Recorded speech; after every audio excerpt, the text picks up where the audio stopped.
Welcome to the Daily Objective, day 89 of the War in Israel. I'm joined once again by James Valiant. James, how are you? Quite well. How are you, Rozzy? I'm well. Yeah, we're talking about anti-Zionism today. Let's get right to it. Is it anti-Semitism? Is it always anti-Semitism to be anti-Zionist?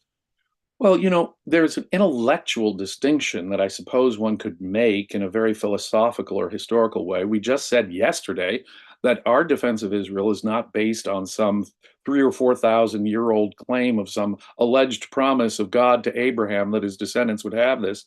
If what you mean by Zionism is a religion grounded defense of Israel, which some people take it to mean, then yeah, obviously I'm not a Zionist, but Zionism has come to mean something else altogether. And now anti-Zionism has come to just simply be code for anti-racism.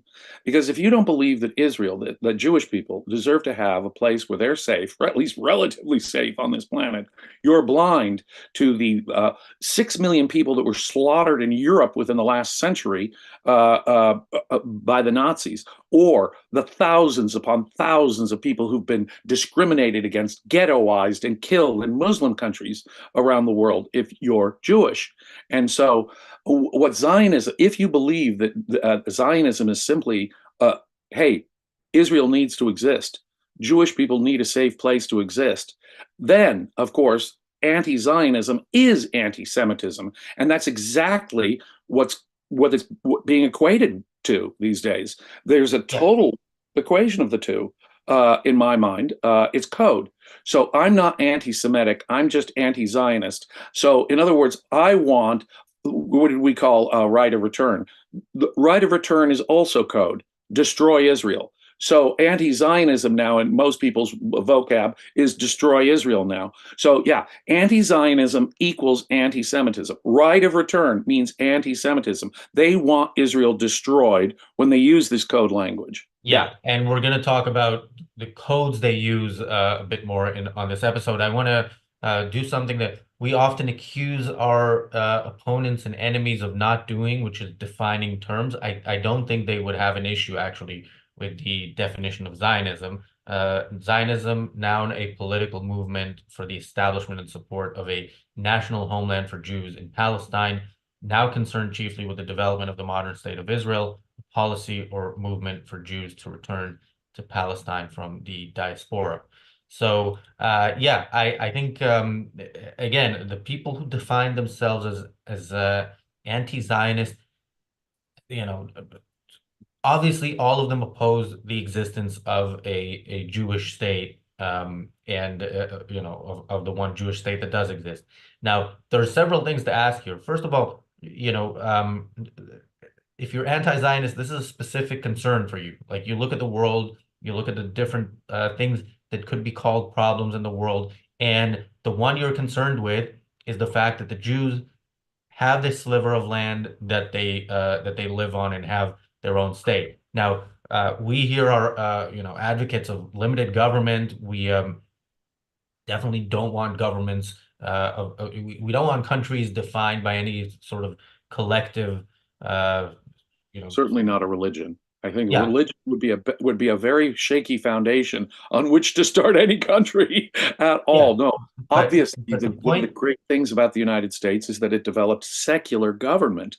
But a great historian, an objectivist historian, once said to me that in history of politics, the three most important words are compared to what.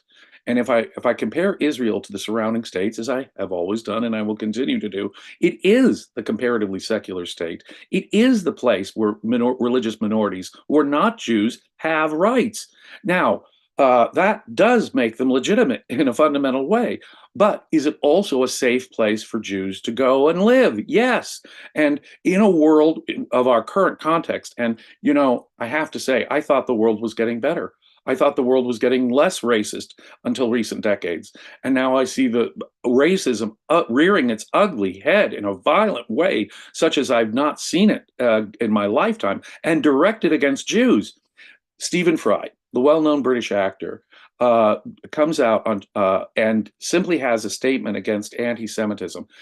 Part of his heritage is Jewish. Now he's famous for his atheism, but he's a part Jewish in his heritage, and he wasn't making a political statement. That wasn't a full-throated defense of Israel or destroying Hamas. All he was distressed at were the rising instances of anti-Semitism in the United Kingdom, and so Miss Aboud from Channel 4 has to come down on him like a ton of bricks. You see where the power lies. You see where the problem is. It's people like Stephen Fry complaining about rising anti Semitism. Wow. When you have leading British television journalists who can attack an actor simply for saying, hey, let's cool down on the anti Semitism here in Great Britain, we are in a deep problem. Or take the case of the President Claudine Gay, who finally she was toppled from being the president of America's leading educational institution. When she testified before Congress, three of the great university presidents were called before Congress to talk about rising anti-Semitism on U.S. college campuses. They are tax-supported and big public institutions, and all three of them had failed when it came to defending students, Jewish students, from being threatened, intimidated, harassed, cries for genocide being thrust into their face every day as they go to class. And all they said, well, our calls for genocide, a violation of your code of conduct there at Harvard, well, it depends on the context, is what a couple of them said, including President Gay. Now, what comes out in the wake of this is all of her shoddy scholarship, starting with her PhD dissertation, her academic articles. I guess she hasn't even published a book since she got her PhD, and her 11 academic articles are pretty much all filled with plagiarism. So now you've got the Associated Press running an editorial saying the right wing now has a weapon, conservatives now have a weapon against minorities in academia called plagiarism. So academic standards are racist.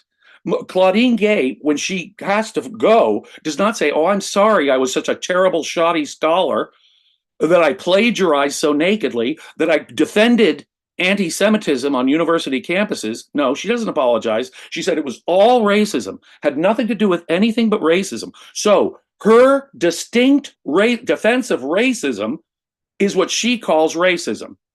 That's the kind of anti-conceptual mentality and a reversal of concepts that's going on. It's like calling Israel the people engaged in a genocide or something. No, on purpose, they are using racism as an attack, as a weapon when you attempt to fight racism. When you attempt to attack anti-Semitism, you're the racist, don't you know? Because after all, it was only her skin color that got her fired, not her shoddy scholarship, not her defense of anti-Semitism on university campuses. Yeah, and We live in that kind of bizarro world. yeah, and I know you wanted to comment on that. That news broke yesterday on a very happy episode of the reality show. That news broke, and the news of the Hamas deputy leader being killed in Lebanon. It was a Oh, very I have great to news comment. day. I have to comment about a Babylon the Yeah, and by the way, Underclothes. we will be gloating about Claudine Gay in the reality show that follows this show as well, and we'll be talking about Turkey as well. Make sure you stay tuned for that. You mentioned safe place. We often make fun of university students who want a safe space from views that they don't want to hear because it offends them. And I've always the use of language is important. I've always tried to defend the term safe space because a safe space is a good thing in the real sense. You mean physically safe Not from hearing physical views. attacks and threats of physical Yeah, force? not Yes. hearing views you don't like. That's not something you need to be kept safe from. But yeah, Israel is that safe space for Jews, and the reason for that is because Jews are right to be afraid wherever they Uh, are Very in the right to be. world. And just one more point. So you're pointing out things happening on university campuses, things we see in the streets of cities like London, where there are marches, where back to the way they use language and the codes they use, from the river to the sea is a call for genocide. Globalize the Intifada is a call for genocide, is a call to kill Jews everywhere. That's Kill what Jews, globalize the Intifada slaughter means. Jews. So, That's what it's a call so for. So yeah, so if you are opposing the existence of the one place where Jews are still surrounded by enemies but have an army to defend themselves from those enemies, yeah, it's May I just point out, I just want to say it's very, very difficult to make the argument that that can be anything other than anti-Semitism, and I have yet to be convinced of that argument by it's anyone who rank can. naked anti-Semitism. And may I just point out that the Jewish population of the United States is 2.4% of the entire population. That is to say, less than 3% of America's population is Jewish, and yet more than about 60, maybe just a shy touch less, depending on how you count it. But around 60% of all the reported hate crimes in the United States are directed against them. America is often, called systemically racist when it comes to African Americans. The truth is that African Americans represent between 12 or 13% of the US population. And wait a minute here. So 12 or 13% are African Americans, 2.4% are Jewish, and 60% of the hate crimes are against Jewish people.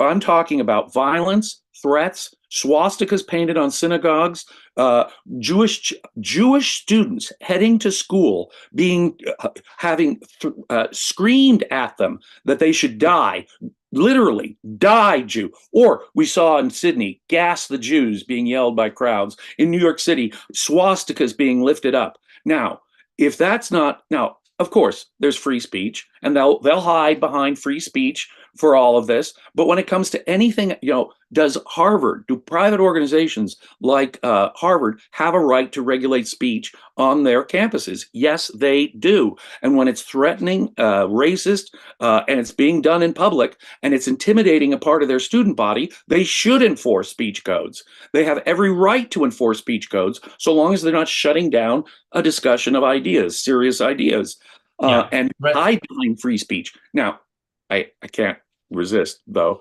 Babylon Bee. I'm not always a fan of Babylon Bee. They tend to often sometimes to be too religious for me.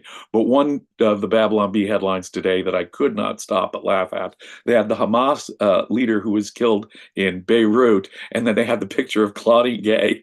Two Hamas supporters fall yesterday. Now, obviously, there's a difference between words, advocacy, and the actual planning and doing of terrorism. You kill the Hamas leader, you kill the Hezbollah leader when you find them in Lebanon. You don't kill Claudine Gay. On the other hand, is she pro Hamas? Nakedly pro Hamas. Is she anti Semite? Obviously. Is she herself a racist? She when substantive charges are made against her, she crawls into the defense of I'm being attacked in a racist way. This woman lifted whole paragraphs from other people's books without citation. It is very important for scholars to cite all of the related material, pro and con their position. That's good scholarship. To use them, yes, is necessary, but we cite them. Professor Gay, we tell people the books that we've read and used. That's called decent scholarship. And she fell so far below simple, basic scholarship, and she's screaming now that it's nothing but racism that pushed her out when she couldn't defend Jewish students at Harvard University from violent threats. She said it was a question of context. And secondly, she's obviously a shoddy scholar who was only there because she was black. By the way, So if you're not a racist, you're a racist. You see. did she mention if the racist attacks against her fall within the code of conduct of Harvard University, if they qualify as harassment, or did that not come up? Although I guess it no longer matters because she's not running the university She's no anymore. longer in charge of Harvard, but she is still collecting $900,000 a year and is a tenured professor there. So it is a bit distressing that she's still there at all. I don't know how we would but that's the point. Bradley Thompson had a tweet where he said, and I happen to agree with him here, I don't think this means real institutional change. It probably means that it'll just get worse. The direction universities have been heading in has been very poor. And when, a defense of racism causes someone, at least in part, to get fired, and then they scream racism, you can see how upside down uh, this Yeah, and language. it's not the fact that she defended calls for the genocide of Jews. It's the plagiarism. So It's the plagiarism. Well, there I'd have to say that it's too bad that her depends on the context, alone didn't get her fired, but at least it stimulated the investigation so that there were independent journalists and academics who could look into just just lifting the lid a little. You could see that this woman is a shoddy scholar. She has no business being a professor, much like. And when you look at the content of her work, it's race obsessed, Yeah. race obsessed. So I do want to go back to the anti-Zionists Yes. who are supposedly not anti-Semitic. We went live 15 minutes ago, and you know who we still haven't mentioned? Owen Oh, Jones. oh, oh, oh. Our good friend Owen. I What? don't Why want is he people. been I don't want shouting people these demanding a refund, having watched the Daily Objective because we didn't mention Owen Jones. So, days? this is after Israel killed again the deputy leader of Hamas, the organization that did the October 7th attack. Um, this is Owen Jones's uh, tweet. Actually, this is a retweet by Owen Jones of Omar Badar. So, maybe retweets are not endorsements, but I count them as endorsements. He says this is about the bombing in Beirut. This is an extremely serious escalation. Bombing Beirut or its suburbs had long been declared a red line by Hezbollah that would necessitate significant retaliation. All eyes on Lebanon now. Now, again, this is somebody who they allow into Beirut freely just less than 3 months after the October 7th attack. But also, there are attacks on Israeli citizens daily from Lebanon. So Lebanon Lebanon. did I don't know, we talk about international law and how it's bullshit, but I don't know if if we can find an international law expert that would say that if a country, there's attacks from a country on your country on a daily basis for months. Is there any way that is not a war? That is not a declared. Again, Lebanon has an army. The attacks are by Hezbollah. The Lebanese army can say, this is not our war. We're going to stop it. They're not. Lebanon is at war with Israel. Israel just refuses to recognize it. So the Lebanon extent, officially sanctions attacks on Israel from Hezbollah. Lebanon is engaged in war with Israel. and It's again, quite simple. But but even if they hadn't, even if they were just harboring a leader of Hamas, let me give people an analogy here. Whoever was harboring Osama bin Laden after 9/11 was engaged in war with the United States. Let me say that completely. Whether it was the vile Taliban who were protecting Al Qaeda and Osama bin Laden, or as we later learned, Pakistan, which we never treated in the same way. But I think conceptually, we can all see that anyone who's harboring Osama bin Laden or Al Qaeda leadership after 9/11 is engaged in an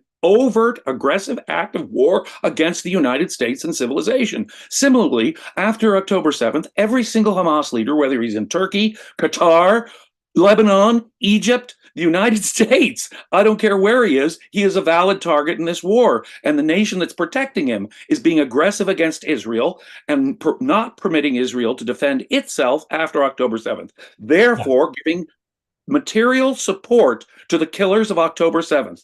Yeah, harboring a leader of Hamas is, yeah, definitely can be considered an act of war. Again, shooting at a country on a daily basis also can be considered Also, you'd think, an yeah. act of war. And it goes back to the question of, very much goes back to the question of, is this anti-Semitism? Owen Jones and his like, those people again, choose to look at the world, choose to look at this particular region, choose to look at Lebanon, a dictatorship, Israel, the one country in that region that isn't a dictatorship. Lebanon, uh, people from Lebanon are firing on a daily basis at Israel, not the official government, but the official government does nothing. Israel, does these pinpoint retaliations, and then Israel attacks, in the capital because they're harboring a terrorist. You really have to stretch your imagination to try to call these people not anti-Semitic. You don't have to stretch your imagination to support our work. And thank you, Jonathan Honing, for your super chat. He says, congratulations on all your new followers and views. Thank you. We are getting towards our 2024 goal of 1 million subscribers. We're at 9,000 now. So if you're not a subscriber, But if we're you're over not a 9,000, folks. subscriber, We're getting subscribe. close to 10,000, and that's a milestone in the Yeah. YouTube world. So So hit subscribe, hit share. subscribe, like, and share this, of course. Jonathan with another super chat, Bonnie with a super chat, Jonathan with yet another super chat says James is gold. Bravo. I agree. Yeah, James. Thank So you. how do we give people like that a benefit of the doubt? How do we look at those comments and say, you know what, maybe it is something specific that Israel is doing, and somehow nothing to do with the fact that it's the only Jewish state in the world? No, I think that Europeans ought to take a hard look at themselves and their own history. Great Britain and the way it treated the British Mandate and Jews under the British Mandate, not allowing Jewish refugees from the Nazi Holocaust in the 1930s and 40s to have any safe refuge. Britain has a shameful, shameful history about their treatment of Jews, not to mention centuries of anti Semitic, violent anti-Semitism, disgusting anti-Semitism from Great Britain. America did not have a very, my own country didn't have a very good response when it came to Jewish refugees from the Nazis either. We should look back on ourselves and the shame that we in the English speaking so-called civilized world had just in this last century. And you see when you just lift the surface here, just take off the lid just a little bit, you can see the real live ugly anti-Semitism that lies under this. Obviously, this is a Jew-hating racist monster, this Owen Jones, okay? And people like him, or this Channel 4 lady, Abood, who's attacking Stephen Fry simply for saying, hey, cool it on the anti-Semitism. No, or Claudine Gay saying it's pure racism that I'm being pushed out. Has nothing to do with my not defending Jewish students at Harvard or my shoddy scholarship. No, no. In fact, it's gotten to the point where if you complain about one of these anti-Semites' lies, you complain about their poor scholarship, you complain about their racism, and you're the racist. You're the racist. No, Yeah. twisted By the upside way, down bizarro Um, world. and thank you, John Was, for the super chat. John, I believe, is on the reality show, which is coming up. Yeah, this extends to people who won't overtly say we're anti-Zionist, and they certainly are, and anti-Semitic, like much of the media, certainly in this country, and the way they report it. If you look, for example, the suffering in Gaza, that's selective on so many levels. So Yeah. first of all, if you talk about the suffering of innocents in Gaza, children in Gaza who are absolutely innocent, there's a question of who is to blame for that suffering.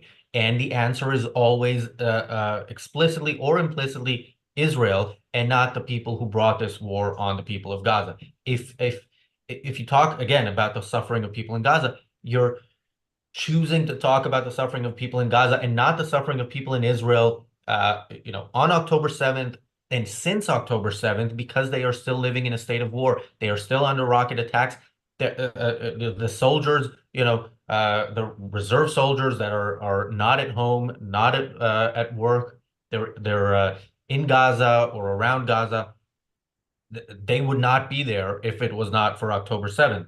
Uh, we talk about so many people in Gaza displaced, having to move out of their home. We're not talking about the hundreds of thousands of Israelis around Gaza and in the north of Israel who cannot return to their homes. By the way, that is something that, of course, the blame for Oh, we that is just got a on Hamas the leader admit. terrorists.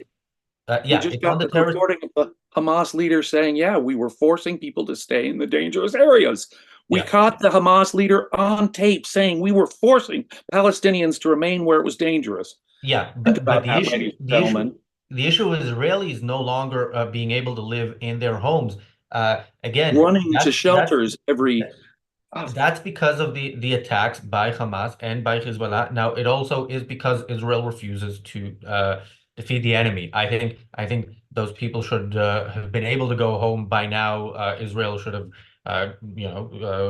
defeated the real enemy in Gaza and in Judea and Samaria and the West Bank, which is the Palestinian people. It's not specifically Hamas, and defeated the enemy of Hezbollah in southern Lebanon, and of course that something should be done about the serious enemy, which is Iran. Unfortunately, Israel is doing something that's better than nothing, but nowhere near what needs to be done. James, before I get your final thoughts, I do want to say, Jonathan mentioned our recent rise in viewership. Some of that was for a couple of episodes we did about UNRWA. Now, I don't know how many of you saw this, but Eitan Fishberger had a Twitter thread about he joined the what's it called, Telegram group channel of UNRWA teachers, and the stuff he found there is interesting. It's not that surprising, but then again, when you see that stuff, it usually is more surprising than it should be. So tomorrow on the Daily Objective, I am joined by Eitan Fishberger for an episode titled "What UNRWA Teachers Say When You're Not Listening." You should be listening to that episode and hearing what they will say. If you're watching live, there's a link to it right now in the chat. You can preemptively like it, but I if you're not watching live, you can still find it on the channel. That's going to be a super important episode, although I think everything we do here is super it important. is. And James, before I go to your final thoughts, I am at Razi Ginsburg on Twitter. You are also on Twitter. I should remember to say that. You shouldn't give me hard questions like what my Twitter handle Yeah, your is. Twitter is very, very I was totally complicated. unprepared for that. But Daniel fortunately has it, and we'll give it Yeah, in the Daniel will put it link in in the the chat. notes. Thank you. Yeah. Uh, we were not exaggerating when we were saying in recent episodes that UNRWA is Hamas. They are teaching vile, racist, violent hatred. They are teaching the most disgusting ideas. They actually employ Hamas, mind you. But all you have to do is look at the education. Tomorrow, tune in. We were not misleading you. The United Nations, using your taxpayer money, Americans and Europeans, your money, the United Nations is teaching racist, violent hatred and the destruction of Israel, nothing short. And tomorrow we will have some further confirmation of that. In fact, when you look into it in the details more than I did, I had us understated it. These people are outright Hamas propagandists. You may as well call UNRWA just the Hamas propaganda and employment machine, because that's what they are. Yeah, and this show is a 30-minute show. We often have more to say than we can say, but that's good. We hopefully inspire people to come back, and it does mean that I think we have a few more UNRWA episodes in us. We also have many more episodes of the reality show in us, including the one that is coming up in about 2 minutes about. Ladies and gentlemen, we're providing a value you're not going to find anywhere else. And the reason why our numbers are going up is because we are a unique voice on this. And if you, like Razi and I, think that we're providing a unique value here, please put your money where your mouth is. Pay for this important value that we're providing the world right now. Yeah. Help change the world. Become a paid And subscriber. yeah, Ayn and Rand. the membership link is also in the description and in the chat. The show coming up is titled "Is Plagiarism a Zionist Conspiracy?" I wonder what we're going to say about that. You have to stay tuned to find out. Thank you, James. I will see everybody tomorrow, and hopefully you will tune in to the reality show. Take care.